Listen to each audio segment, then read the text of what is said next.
नमस्कार दोस्तों, मैं डॉक्टर कुलदीप कुमार के सर आप सभी का बहुत बहुत स्वागत करता हूं एक नई क्लास के साथ और एक नए बिंदु के साथ। तो जैसा कि आप देखकर पहुंचे हैं यहाँ पर, तो आज का जो बिंदु रहेगा वो बहुत ही महत्वपूर्ण रहेगा। मैं आज जिस टॉपिक पर बात करने वाला हूँ वो विशेष रूप से महिलाओं के लिए है। जो महिलाएं घर के कामों में व्यस्त रहती हैं उन महिलाओं के लिए है कि वो तैयारी किस प्रकार से करें। लगातार क्या है कि मैसेज आ रहे थे कि जो महिलाएं घर पर रहकर जिन्हें घर का काम काज करना पड़ता है या परिवार को भी साथ साथ में संभालना पड़ता है, तो वो महिलाएं कैसी रणनीति बनाएं, किस प्रकार तैयारी करें कि वो भी जो ये दौड़ है इस दौड़ में वो बराबर दौड़ सके। तो काफ़ी सोचने के बाद और काफ़ी मनन करने के बाद मैं ये क्लास लेकर आया हूँ। तो इस क्लास के अंदर मैं ऐसे ही नहीं बात करूँगा कि हाँ ये कर लेना चाहिए, जैसे मैं कहना नहीं चाहता, लेकिन कुछ क्लासें मैंने देखी है कि उनके अंदर 10 मिनट में 5 मिनट में वो सारे टिप्स बता दिए जाते हैं कि एक महिला कैसे तैयारी कर सकती है। तो महिला जिसका जीवन जो है बड़े द्वंद्वों से भरा रहता है, इतनी 5 मिनट में है बड़ा मुश्किल है। तो मैं विस्तार से बताने वाला हूँ प्रत्येक चीज़ भी, किस समस्या का समाधान किस प्रकार से किया जा सकता है। इसके अलावा भी आपकी अगर कोई समस्या हो तो आप मैसेज कर सकते हैं, मैं आपके मैसेज का जवाब जब 100% दूंगा और विशेष रूप से मैं स्वयं ही दूंगा। तो एक बात तो ये है। दूसरी बात ये कि मैंने स्वयं ने मतलब एक तो विषय हिंदी होने से अधिकतर इस विषय में अधिकतर महिलाएं रहती हैं और मेरा जो सामना रहा वो अधिकतर ऐसी महिलाओं से ही रहा, या मेरी जो विद्यार्थी रही उनमें से अधिकतर ऐसी महिलाएं रही है जो घर के काम के साथ ही तैयारी कर रही थी। तो मैंने बार बार उन लोगों पर मतलब उन लोगों को एक सही मार्गदर्शन देने के लिए बार बार सोचता रहा मैं काफ़ी वर्षों से। जैसे मैं लगभग 2017 से पढ़ा रहा हूँ, तो 2017 से लगातार सोचते सोचते भी नए उपाय निकालते, फिर कोई समस्या आती, फिर कोई नया उपाय निकाला जाता, फिर कोई नया विद्यार्थी को कोई नई समस्या आती, फिर हम कोई नया उपाय निकालते। तो इस तरह से एक मतलब पूरी तरह से उस चीज़ से मैं वाकिफ़ हो चुका हूँ कि महिलाएं किस प्रकार से तैयारी कर सकती हैं।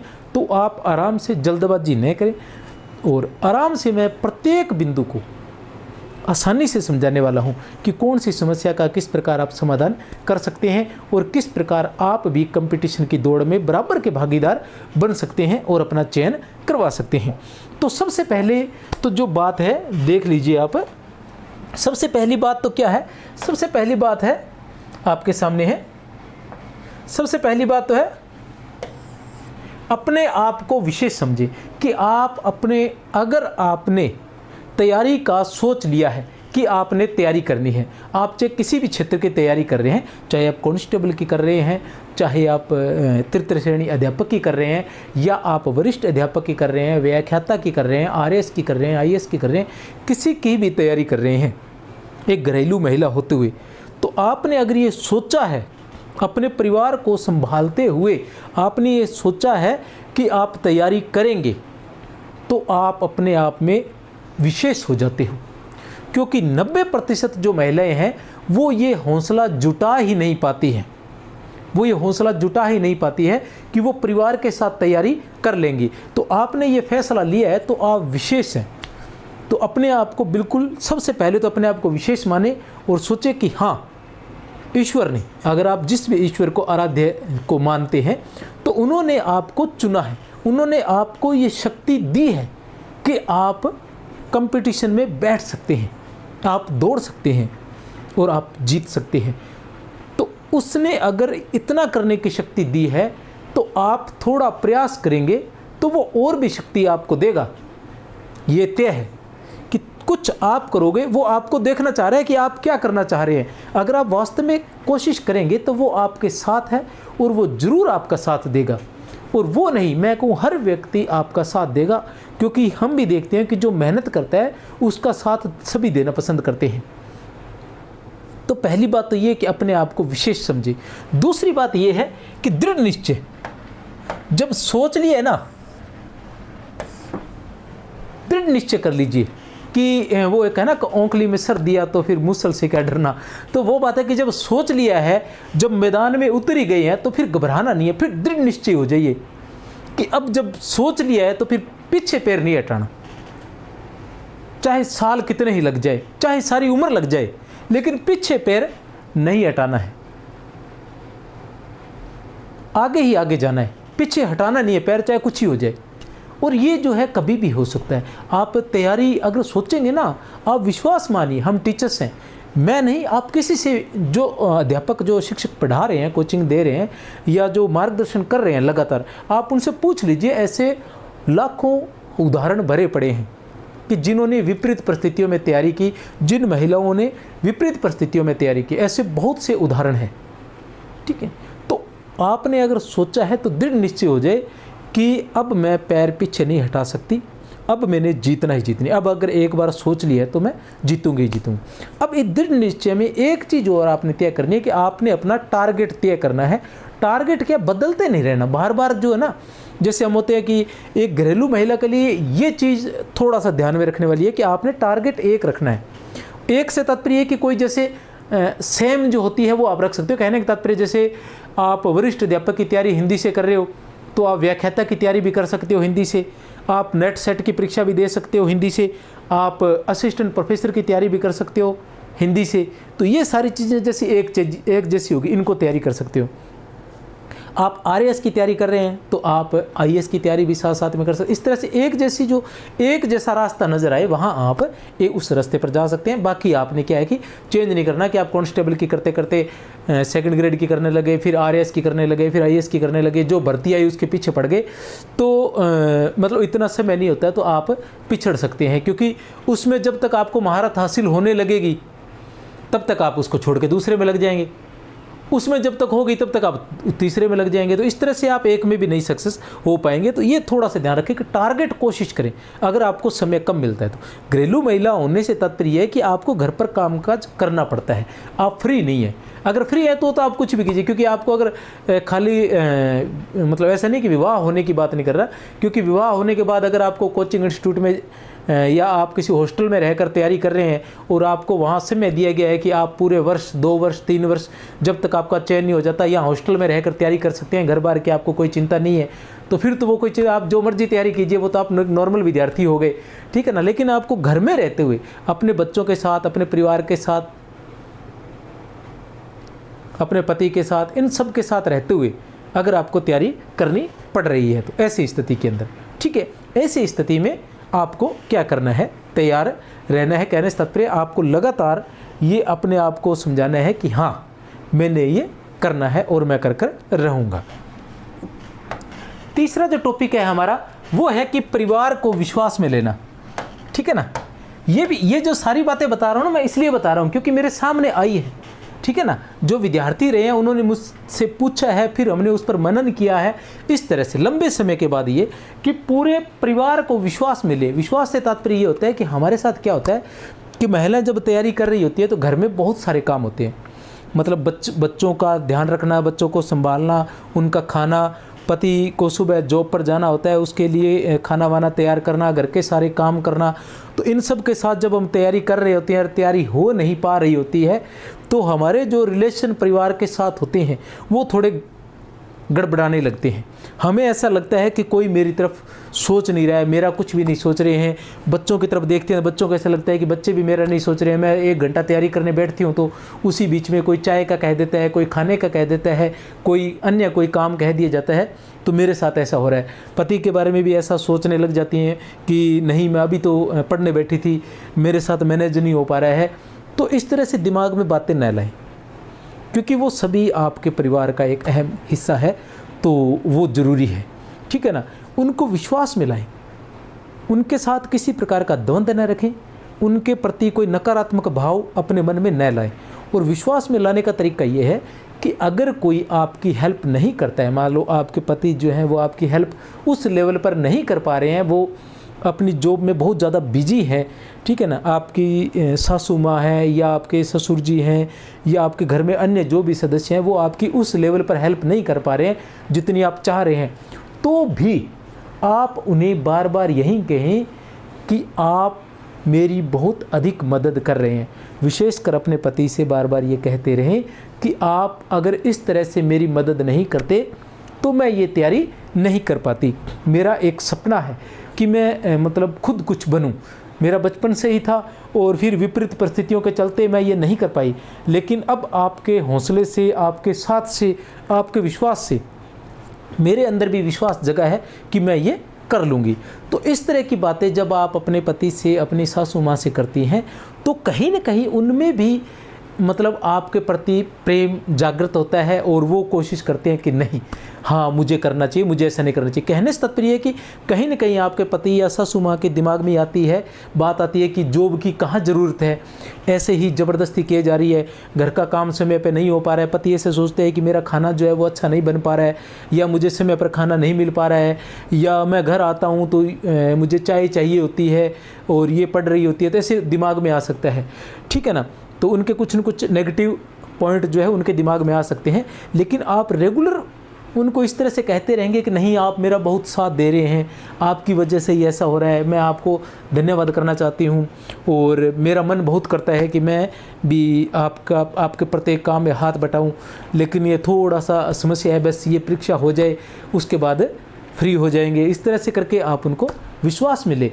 100 में से 100% ध्यान रखें कि आप नकारात्मक विचार, क्योंकि नकारात्मक विचार आएंगे ना तो वो आपके मार्ग में बाधा ही बनेंगे, वो आपको कभी फ़ायदा पहुंचाने वाले नहीं है। क्योंकि आप अगर ऐसा सोचते हैं कोई आपको बाधा पहुंचा रहा है, कोई परिवार का सदस्य आपका साथ नहीं दे रहा है और उसको आप नेगेटिविटी के रूप में अपने मन में रख रहे हैं, तो वो आपको नुकसान पहुँचा रहा है। क्योंकि नकारात्मक विचार आने से ऐसा तो है नहीं कि वो जो बाधा पहुंचा रहे हैं वो बाधा नहीं पहुंचाएंगे, वो तो पहुंचेगी। एक बाधा तो वो पहुंचा रहे हैं, एक बाधा आपने अपने दिमाग में अपनी तरफ से पैदा कर ली, तो ये डबल हो गया। तो वो किसी भी तरह से उस नकारात्मकता को अपने दिमाग पर हावी न होने दे। हर पल अपने आप को शांत रखें, ठीक है ना, और तैयार रखें कि नहीं, ये मेरे परिवार का हिस्सा है, इन परिस्थितियों के साथ ही मुझे आगे बढ़ना है। तो आप देखना 100% फ़ायदा होगा। क्योंकि जब आप खुश रहेंगे, जब आप शांत रहेंगे, तो आपकी पढ़ाई जो है, आप 2 घंटे पढ़ेंगे तो 2 घंटे में आप 4 घंटे का काम करेंगे। और अगर कहीं नकारात्मक विचार आए तो आपकी 2 घंटे की पढ़ाई में आप 30 मिनट ही पढ़ पाएंगे। तो इस बात का ज़रूर ध्यान रखें। उसके बाद ये है कि धैर्य रखें, हमेशा धैर्य रखें, कभी भी किसी प्रकार से किसी से भी नाराज़ न हो और शांति के साथ। मतलब कोई दिन अगर ऐसा आता है कि जिस दिन आप नहीं पढ़ पाते हैं तो परेशान न हो, ठीक है ना, परेशान न हो और सोचे कि कोई बात नहीं, किसी तरह से मैं कल मैनेज कर लूँगी, कल जो है किसी तरह से इन घंटों को कल मैनेज कर लूँगी। नहीं तो आने वाले 3-4 दिनों के अंदर थोड़ा थोड़ा करके, आज जितने घंटे मेरा टारगेट था वो अगर पूरा नहीं हुआ है तो आने वाले घंटों में थोड़ा थोड़ा बढ़ा के, ठीक है ना, चाहे 20-20 मिनट बढ़ाना पड़े, चाहे आधा घंटा ही बढ़ाना पड़े, लेकिन मैं बढ़ा के किसी भी तरह से अपनी नींद को कम करके, नींद का जो समय है उसको कम करके मैं किसी तरह से इसको मैनेज कर लूँगी। घबराने की जरूरत नहीं है, मैं कर लूँ, ठीक है ना। इसको रखना जरूर है इस तरह से दिमाग के अंदर, लेकिन लगातार चलते रहना, ठीक है। इसलिए धैर्य रखें। कोई अगर आप पढ़ रहे हो, अचानक कोई काम कह देता है परिवार का सदस्य या बच्चों की तरफ से कोई प्रतिक्रिया हो जाती है, तो भी धैर्य रखें हमेशा। तो ये धैर्य जो है आपको आगे बढ़ने में मदद करेगा। उसके बाद ये है कि कार्यक्रमों से दूरी रखें। एक बात हमेशा ध्यान रखें कि किसी भी प्रकार का कोई कार्यक्रम हो, बड़े ही प्यार से अपने आप को उससे अलग करने का, मतलब झटक कर कभी किसी से अलग न हो, रिक्वेस्ट के साथ, निवेदन के साथ उससे अपने आप को अलग करें किसी भी प्रकार के कार्यक्रम से। घर में हो तो मजबूरी हो जाती है, लेकिन घर से बाहर, जैसे किसी का जन्मदिन है, किसी का विवाह है, किसी की पार्टी है, किसी भी प्रकार का, आप अपनी तरफ से उससे बड़े ही प्यार से अपने आप को अलग कर लें। क्योंकि वो जो समय रहता है वो समय आपके लिए गोल्डन टाइम रहता है। गोल्डन टाइम कैसे रहता है कि परिवार के सदस्य अगर किसी के जन्मदिन में जा रहे हैं तो घर पर परिवार के सदस्य कम होंगे, तो ऐसी कंडीशन के अंदर वो बाहर से खाना भी खाकर आएंगे, तो आपको खाना भी नहीं बनाना पड़ेगा और वो घर पर भी नहीं रहेंगे। तो ऐसी स्थिति के अंदर आपको पूरा समय मिलेगा कि आप शांत माहौल के अंदर अच्छे से पढ़ पाएंगे। तो इन कार्यक्रमों से, किसी भी प्रकार का कोई भी कार्यक्रम हो, कम से कम, क्योंकि जो बाहर के परिवार के साथ जो संबंध है वो कोई ज़्यादा समस्या नहीं है, मतलब वो बिगड़ते बनते रहते हैं, वो कोई परमानेंट नहीं होता है, ठीक है ना। कभी बन जाते हैं, बिगड़ जाते हैं, वो परमानेंट बिगड़ने वाला उसके अंदर कुछ नहीं होता। तो आप कुछ समय के लिए निवेदन भी कर सकते हैं, ठीक है ना। तो निवेदन करके भी आप किसी तरह से मतलब उस चीज़ से अपने आप को अलग कर सकते हैं कि मेरी परीक्षा नज़दीक है, वैसे ही मुझे समय नहीं मिल पाता है, तो मुझे क्षमा करें, नेक्स्ट टाइम मैं ज़रूर पहुंचूंगी। और जैसे ही मैं देखती हूँ आजकल में जैसे दिन का समय मिलेगा तो मैं दिन में स्पेशल मिलने आ जाऊँगी आपसे, अभी थोड़ा सा मैटर बाकी है तो मैं नहीं आ सकती। इस तरह से आप अपने आप को अलग कर सकते हैं, लेकिन अलग ज़रूर करना है, स्थिति चाहे कोई भी रही। फिर होता है पुस्तकों का चयन। एक आपने पुस्तकों का चयन करना है।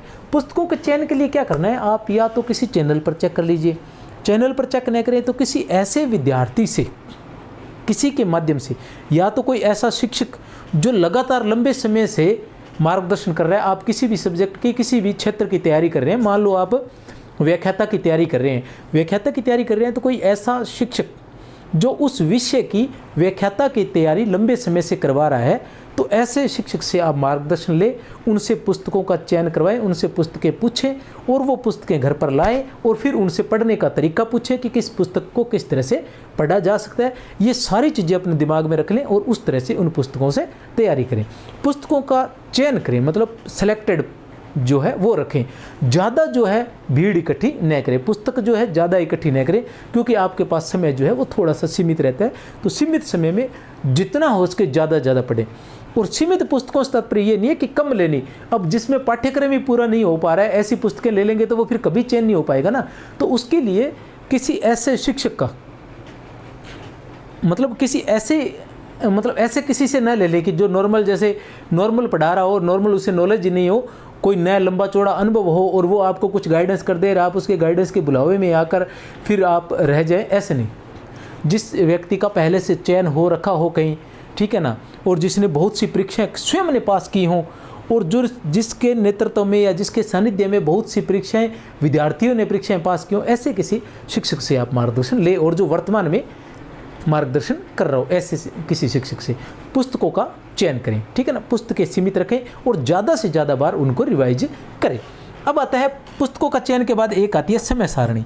तो मैंने समय सारणी आपके लिए स्पेशल बनाई है, ठीक है ना। उस समय सारणी को आप देख सकते हैं क्या है, ये प्रत्येक घरेलू महिला के लिए हो सकती है, जो घर का कामकाज करने वाली महिला है उस प्रत्येक महिला के लिए। देखिए कि सुबह 4 से 6, सुबह 4 बजे आपको उठना पड़ेगा, क्योंकि 6 बजे तक बाकी सदस्य उठ जाते हैं। इसमें भी एक है कि कुछ महिलाएं जिनके बच्चे जैसे मान लो जल्दी स्कूल जाना होता है, ऐसी स्थिति के अंदर, ठीक है ना, उनके लिए 4 से 6 है। और जिनके घर में जैसे 10 बजे उठने का या 8 बजे उठने का है, तो वो महिलाएं चाहे तो 6 से 8 उठ सकती है या 4 से 8 भी उठ सकती हैं, पर नॉर्मली 4 से 6 का समय है। 4 से 6 में आप पढ़ सकती हैं और 6 के बाद आप चाय वगैरह बनाने के अपने के जो रोज़ के कार्य उनमें व्यस्त हो सकती हैं। 4 से 6 पढ़ने के बाद ये हो गए आपके 2 घंटे। कितने घंटे? 2 घंटे पढ़े आप। फिर 4 से 6 फिर मुझे लग रहा है कि बच्चे वगैरह सब जो है 9:30 बजे तक, जिसने स्कूल जाना है वो स्कूल चला जाता है, जिसने ऑफिस जाना है वो ऑफिस चला जाता है, ठीक है ना, जिसने दुकान पर जाना है वो दुकान पर चला जाता है, इस तरह से। और कर कुरा के जैसे भी है 10-9:30 बजे तक चले जाते हैं। आपके पास 1.5 घंटा होता है आराम से। उस 1.5 घंटे में आप क्या कर सकते हैं, उस 1.5 घंटे में आप क्या कर सकते हैं, 11 से 4, अब उन्होंने 4 बजे घर पहुंचना है वापस। बच्चों की बात कर रहा हूँ, जो जॉब वगैरह कर रहे हैं उन्होंने तो 4 बजे क्या आना है, लेकिन बच्चे वगैरह आ जाएंगे। आप ये सोचो 4 बजे बाद आपकी शाम की प्रक्रिया फिर से शुरू हो गई, आपने शाम का खाने की तैयारी करनी है, जो भी सिस्टम है, ठीक है। तो 11 से 4 ये पढ़ सकते हैं आप, 11 से 4 पढ़ेंगे, ये फिर 5 घंटे हो गए आपके पास। अब 4 से लेकर 9 बजे तक, 4 से लेकर 5 घंटे हैं आपके पास। आपने जितना भी घर का काम करना है आप डट के कीजिए, ठीक है ना। 5 घंटे बहुत होते हैं घर का काम करने के लिए, ज़्यादा से ज़्यादा काम करने की कोशिश कीजिए, ठीक है। अब आ जाइए 9 बजे, रात को 9 बजे आप पढ़ने बैठ जाइए, सारे काम खत्म करके 9 बजे से लेकर 11 बजे तक, 9, 10 और 11, 3 घंटे हो गए, ठीक है ना। अब कुल कितने घंटे हो गए, 2 और 5, 7 और 3, 10 घंटे। आप रोज़ाना 10 घंटे पढ़ सकते हैं इस तरह से। अब 11 से लेकर 4 बजे तक कितने हो गए, ठीक है ना, 5 घंटे नींद होगी। मुझे लग रहा है 5 घंटे नींद बहुत है। अगर कोई हेल्थ से अच्छा है, ठीक है ना, और उसको लगता है कि ठीक है, तो वो 7 दिनों में 3-4 दिन वो क्या कर सकता है, 11 से 12 भी कर सकता है, 12 से 1 भी कर सकता है। 3 घंटे सोए तो भी काफ़ी है। मतलब 7 दिनों का जो 7 दिन का जो सप्ताह रहता है, ठीक है ना, उसके अंदर वो इस तरह से 7 दिन का जो सप्ताह रहता है उसके अंदर इस तरह से किया जा सकता है 7 दिन में, कि कभी 11 से 12 कर दिया, कभी 1 कर दिया, तो वो 10 से 11 घंटे भी हो सकता है और 12 घंटे भी हो सकता है।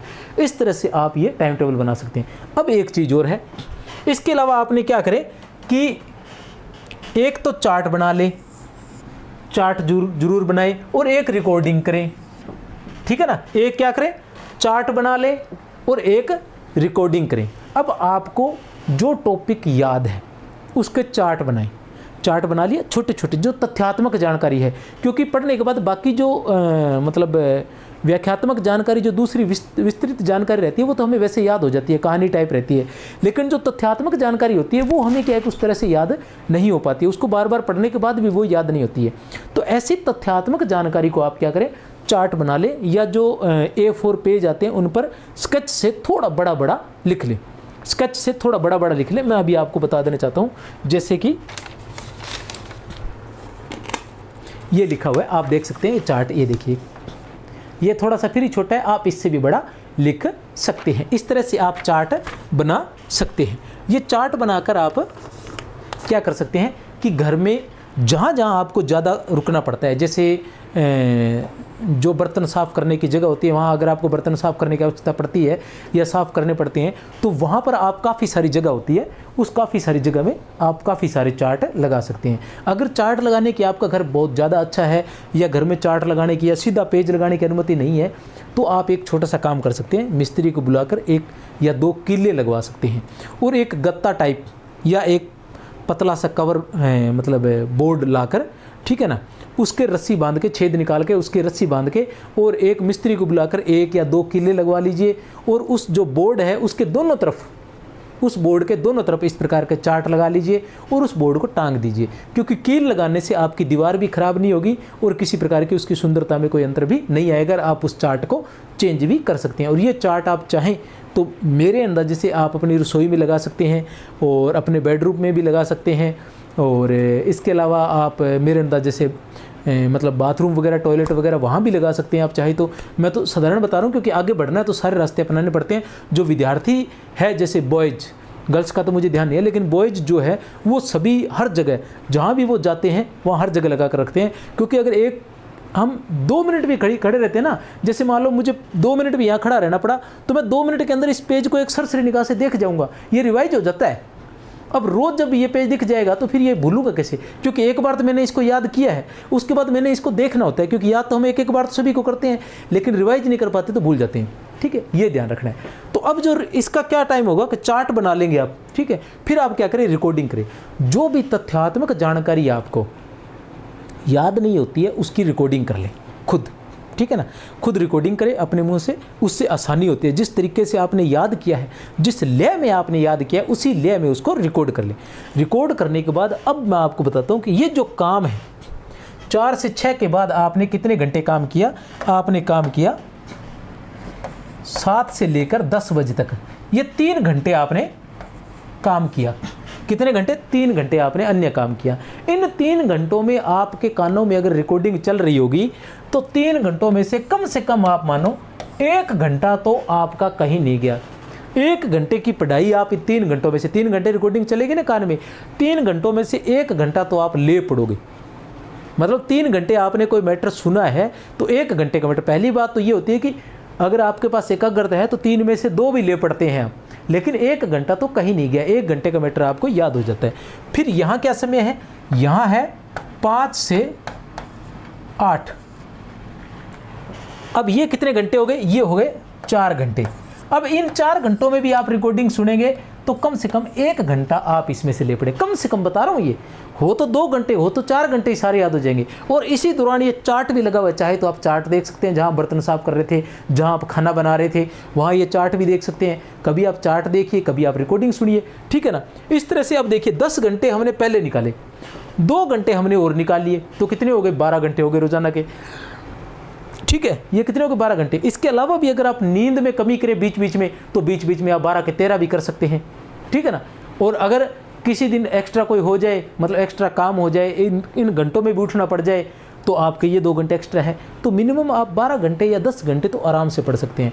और लगातार अगर आप 10 घंटे पढ़ते हैं मन लगाकर, तो सिलेक्शन आपका हो जाएगा। कोई समस्या मुझे तो नज़र आती नहीं। 10 घंटे पढ़ने के बाद तो 10, 12 और 12 घंटे ये निकल रहे हैं। और अगर घर वाले, ये तो तब है जब घर वाले आपका साथ नहीं दे रहे हैं उस लेवल पर, तब है।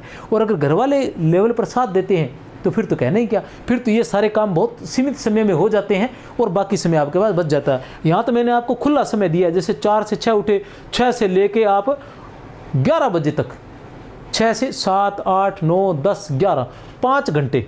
अच्छा 7 से 10, 7, 8, 9, 10, 6 से 7, 8, 9, 10 और 11, 5 घंटे। ठीक है, यहाँ हो गए 5 घंटे हुए हैं। तो 5 घंटों में से आप 2 घंटे ले पड़ेंगे। 2 और 1 कितने हो गए? 3, 3 और 10 13 घंटे हो रहे हैं। ठीक है ना। और ये मैंने कितने दिए? 5 घंटे दिए थे। 5 घंटे अगर मतलब ये तो उनके लिए, अगर घर में साथ देने वाले हैं तो ये काम 2 घंटे में हो सकता है, 3 घंटे यहाँ से भी बच जाते हैं। तो मैं तो उनके लिए, जिनके बिल्कुल विपरीत परिस्थिति है, उनके लिए ये सारणी बनाई है। अब रिकॉर्डिंग हो गया। रिकॉर्डिंग में भी क्या होता है कि हम यूट्यूब पर, जैसे कुछ बच्चे यूट्यूब पर कोर्स ले रखा है वो देख रहे हैं। अगर यूट्यूब पर कोर्स ले रखा है अच्छी बात है, कोई बात नहीं, सुनिए आप। लेकिन आपने क्या करना है कि कोर्स ही सुनना है। और अगर यूट्यूब पर आप पढ़ रहे हैं तो आपने एक बात ध्यान रखनी है कि एक ग्रुप बना लीजिए।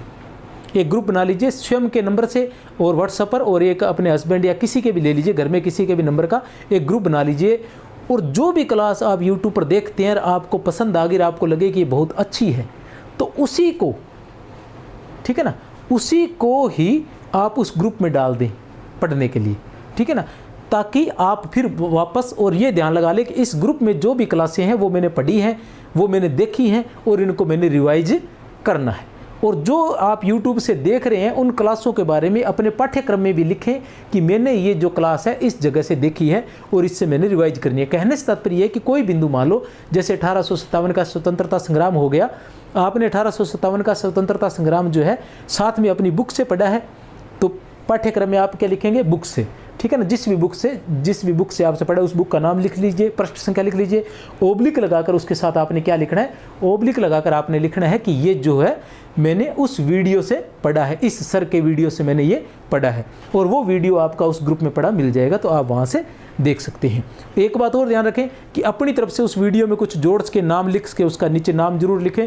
बाद में सर्चिंग मारने से वो आसानी से मिल जाता है, नहीं तो ढूंढना पड़ता है। लेकिन ऐसे ही मत देखिए कि मैं अब खाना बना रही हूँ या मैं देख रही हूँ तो किसी भी सर का वीडियो निकाला, जैसे आज मेरा देख लिया हिंदी का भी सर उपन्यास क्या पढ़ा रहे हैं, ठीक है ना, और कल किसी और सर का उपन्यास देख लिया, अगले दिन किसी और का देख लिया। ऐसे ना देखें, हर किसी के वीडियो ना देखें, फिक्स कर लें और एक जो टॉपिक है उससे एक ही सर के वीडियो देखें और उन वीडियो को फिर बार बार आप देखते रहें ताकि आपको याद हो। उसकी रिवाइज जरूर करें।